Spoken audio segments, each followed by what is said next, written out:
주님의 임재를 갈망하시는 마음으로 채우소서 함께 찬양하시겠습니다.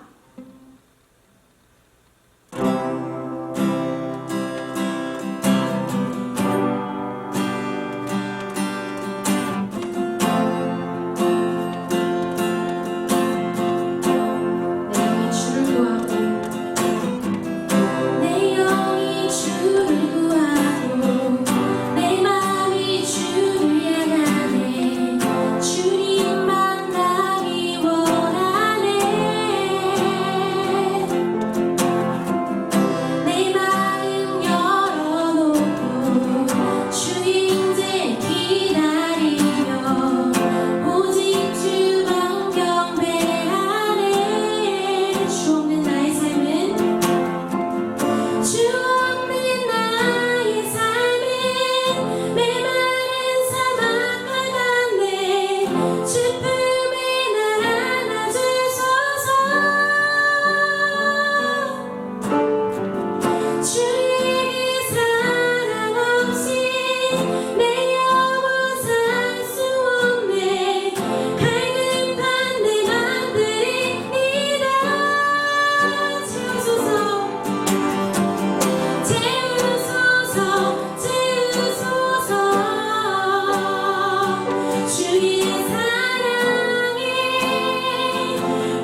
하나님의 말씀 마태복음 8장 10절 말씀입니다.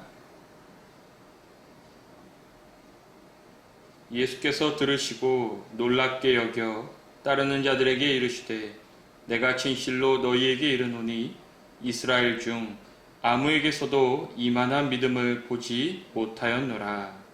아멘. 여러분 반갑습니다. 이렇게 다시 온라인으로 여러분과 함께 예배 드리게 되었습니다.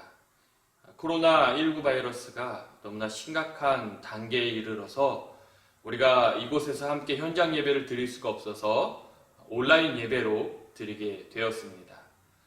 비록 온라인으로 예배를 드릴지라도 이 시간 함께 예배에 잘 참여할 수 있기를 간절히 기도합니다.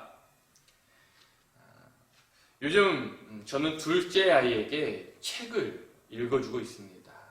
어떤 책이냐면 크다, 작다라는 책입니다. 코끼리가 크다, 개미가 작다. 그럼 아직 말을 못하니까 이 둘째 아이가 몸짓으로 우와, 우와를 연실 소리칩니다. 저는 성경을 잘 모를 때 그런 생각을 해봤습니다. 사람들이 믿음의 크기가 다 있다고 하는데 이 믿음의 크기를 우리가 과연 가늠할 수 있을까? 그거는 하나님만 아시는 거다. 우리 사람이 믿음의 크기를 가늠할 수는 없다라고 생각을 했습니다. 왜냐하면 일반적으로 사람들이 볼 때 헌금을 많이 내면은 그런 믿음이 크다라고 생각을 하고 헌금을 적게 내면 믿음이 작다라고 생각을 합니다. 그런데 헌금을 많이 내도 실상 살아가는 그 모습을 보면은 신앙생활이 엉망인 사람들이 많이 있습니다. 오히려 헌금을 적게 내도 신앙생활을 잘하는 분들이 많이 계십니다. 그렇다고 뭐 헌금을 많이 낸다고 해서 신앙생활을 모두가 다 대충 하는 건 아닙니다. 헌금을 많이 내면서도 신앙생활을 잘 하시는 그런 분들이 있습니다. 그래서 믿음의 크기라는 것이 헌금을 많이 내고 적게 내는 것, 뭐 교회에서 봉사를 많이 하는 것, 적게 하는 것, 이것으로 가늠할 수 있는 것이 아니고 우리의 중심을 보시는 그 하나님만이 우리의 믿음의 크기를 아실 수 있다라고 저는 그렇게 생각을 했습니다.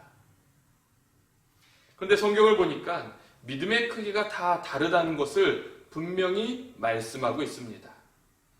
믿음이 큰 자가 있고 믿음이 작은 자가 있습니다. 믿음이 작은 자를 보면 마태복음 8장에 풍랑을 잔잔하게 하시는 그 예수님이 나오십니다. 이 예수님과 제자들이 배를 타고 이제 바다를 나가게 됩니다. 바다에 나갔는데 바람이 불고 큰 물결이 일어나면서 이 배 안에 물결이 들이치게 되었습니다. 근데 예수님은 그 배 안에서 자고 있었습니다.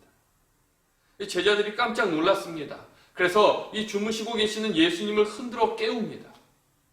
그리고 예수님께 이렇게 말합니다. 주여, 우리가 죽겠습니다. 우리를 구원하여 주시옵소서 라고 외칩니다. 그러자 예수님께서 이렇게 말씀하십니다. 어찌하여 무서워하느냐? 믿음이 작은 자들아. 그러면서 바다, 그 바람과 그 물결을 잔잔히 만드십니다. 여기서 예수님은 믿음이 작다라는 표현을 씁니다. 무서워하는 것을 보며 믿음이 작다라고 하십니다. 또 성경을 보게 되면 마태복음 14장에 무리를 걸으신 예수님이 나오십니다. 예수님이 제자들과 헤어지고 나서 잠시 산에 올라가셔서 홀로 기도하십니다. 제자들은 배를 타고 건너편 마을로 가는데 그 캄캄한 밤에 또 바람이 일고 물결이 치니까 이 제자들이 아주 힘들어했습니다. 근데 그 캄캄한 밤에 저 멀리서 어떤 한 형체가 무리를 걸어오는 겁니다. 그러니까 이 제자들이 깜짝 놀랐습니다. 무리를 걸어올 수 있는 건 유령밖에 없는데 유령이다 소리치면서 아주 무서워합니다. 그때 무리를 걸어오는 형체가 이런 말을 합니다. 안심하라, 내니 두려워하지 말라. 그런 말을 합니다. 베드로가 그 소리를 듣고 묻습니다. 예수님이시면은 저를 물 위로 걸어오라고 말씀해 주십시오. 그랬더니 예수님이 오라 말씀하십니다. 근데 베드로가 그 배에서 내려서 그 바다 위를 걷게 됩니다. 근데 바람이 부니까 무서운 마음이 들었습니다. 그 무서운 마음이 드니까 물 위를 걷던 베드로가 바다에 빠졌습니다. 베드로가 예수님을 향해 살려달라고 소리를 쳤습니다. 예수님은 그 베드로의 손을 잡으시면서 이러한 말씀을 하십니다. 믿음이 작은 자여, 왜 의심하느냐? 여러분, 예수님이 직접적으로 믿음이 작다라고 말씀을 하십니다. 그렇다면 말씀을 볼 때 믿음이 작다라고 불리는 그 이유가 무엇입니까? 두 가지 이유가 있습니다. 하나는 뭐냐? 무서워하는 것, 두려워하는 마음. 두 번째는 의심하는 마음. 여러분, 믿음이 작은 건 주님을 보지 못하고 주변을 바라보면서 두려워하고 무서워하고 의심하는 것. 여러분, 이것이 믿음이 작은 자입니다. 그렇다면 믿음이 큰 자 누굽니까? 성경 말씀을 보게 되면은 마태복음 8장에 백부장이 나옵니다. 여러분, 백부장은 말 그대로 100명의 부하를 거느리고 있는 지휘관입니다. 이스라엘 사람 유대인은 아니고 이방인입니다. 여러분, 이렇게 상당히 높은 직급에 있는 이 백부장이 어느 날 예수님을 찾아와 이렇게 말합니다. 주여, 나의 종을 고쳐달라고. 그렇게 말을 합니다. 여러분, 보통 이방인이면 그러면 아주 좋은 의원을 찾아가서 자신의 종을 고쳐달라고 이야기를 할 텐데 예수님께 찾아와 고쳐달라는 거예요. 자신의 종이 중풍병에 걸렸으니까 몹시 괴로워하고 아파하고 힘들어하니까 주님이 와서 좀 고쳐달라는 겁니다. 그러니까 예수님이 그의 고백을 듣고 이렇게 말합니다. 내가 가서 고쳐주겠다라고 말씀하십니다. 근데 백부장이 여기서 어떠한 고백을 합니다. 대단한 믿음의 고백을 합니다. 뭐라고 이야기를 하냐면 내 집에 들어오심을 나는 감당하지 못합니다. 말씀만 하옵소서. 그러면 내 하인이 낫겠나이다 라고 고백을 합니다. 말씀만 여기서 하옵소서. 그러면 저기 집에 있는 내 하인이 낫겠나이다. 와서 고쳐달라는 것도 아닙니다. 말씀만 해달라는 것입니다. 여러분, 이 고백은 이미 백부장이 예수님에 대한 그 믿음과 신뢰가 얼마나 대단한지를 보여주고 있습니다. 성경에 회당장 야이로가 나오는데 그 회당장 야이로가 자신의 딸이 아프니까 예수님께 찾아와서 집으로 모시고 가려고 합니다. 자신의 딸을 고쳐달라고. 여러분, 나사로가 죽었을 때 그의 누이들이 예수님을 향해서 예수님이 여기 계셨으면 내 동생 나사로가 죽지 않았을 텐데 라는 말을 합니다. 현장에 있어야만 하는 예수님. 근데 백부장은 그렇지가 않았습니다. 주님 말씀만 하옵소서. 가지 않아도 제 하인은 나을 것입니다. 예수님은 그 백부장에게 이렇게 말씀합니다. 이스라엘 중에 아무에게서도 이만한 믿음을 보지 못하였노라. 이스라엘 이 중에서 이만한 믿음을 내가 보지 못하였노라. 다시 말하면 너의 믿음이 참 크다라는 것입니다. 너의 믿음이 참 크다. 여러분, 믿음이 큰 자는 어떤 자입니까? 무서워하지 않고 의심하지 않는 자입니다. 주변의 상황들을 바라보는 게 아니라 주님을 먼저 보는 자가 여러분 믿음이 큰 자입니다. 여러분은 어떠한 믿음을 가지고 있습니까? 풍랑 속에서 풍랑만을 바라보고 있습니까? 아니면 주님을 바라보고 있습니까? 어떻게 될까봐 의심만 합니까? 아니면은 주님을 온전히 의지합니까? 여러분, 이 시대에 믿음이 정말 큰 자가 될 수 있기를 주님의 이름으로 간절히 축원합니다. 우리 그런 카리스 청년부가 될 수 있기를 주의 이름으로 간절히 기도합니다. 기도하겠습니다. 사랑의 아버지 하나님, 코로나19로 인하여서 어려운 한 해를 보내고 있습니다. 온라인으로 예배를 드렸다가 또 현장 예배를 드렸다가 또 다시 온라인 예배로 드립니다. 주님, 어려움이 반복되는 이 시기 가운데 저희가 이 상황만을 바라보지 않게 하시고 살아계시고 역사하시는 하나님만을 바라보는 우리 믿음이 큰 카리스 청년 부원들이 될 수 있도록 인도하여 주시옵소서. 믿음이 작은 자가 아니라 이만한 믿음을 보지 못하였노라 말씀하셨던 그런 믿음의 큰 자가 될 수 있도록 주님께서 인도하여 주시옵소서. 모든 말씀 사랑이 많으신 예수님의 이름으로 간절히 기도드립니다. 아멘. 우리 이 시간에는 광고 시간입니다. 코로나19가 굉장히 심각한 단계에 이르렀습니다. 그래서 지금 교회 출입이 제한이 되어 있어서 현장 예배를 드릴 수 없어서 온라인 예배로 대체를 하게 되었습니다. 비록 이 온라인 예배를 드릴지라도 우리 청년들이 주일날 이 예배만큼은 꼭 잘 참여하여서 하나님의 큰 은혜 받고 또 큰 힘을 얻고 또 한 주도 주님 안에서 살아갈 수 있기를 간절히 축원합니다. 그리고 추후 변경되는 사항이 있으면 서기를 통해 문자로 안내를 해드리겠습니다. 한 주 동안 사람 많은 곳은 될 수 있으면 좀 피하시고 그리고 안전수칙 잘 지키면서 건강을 잘 챙길 수 있기를 바랍니다. 제가 축도하고 마치도록 하겠습니다.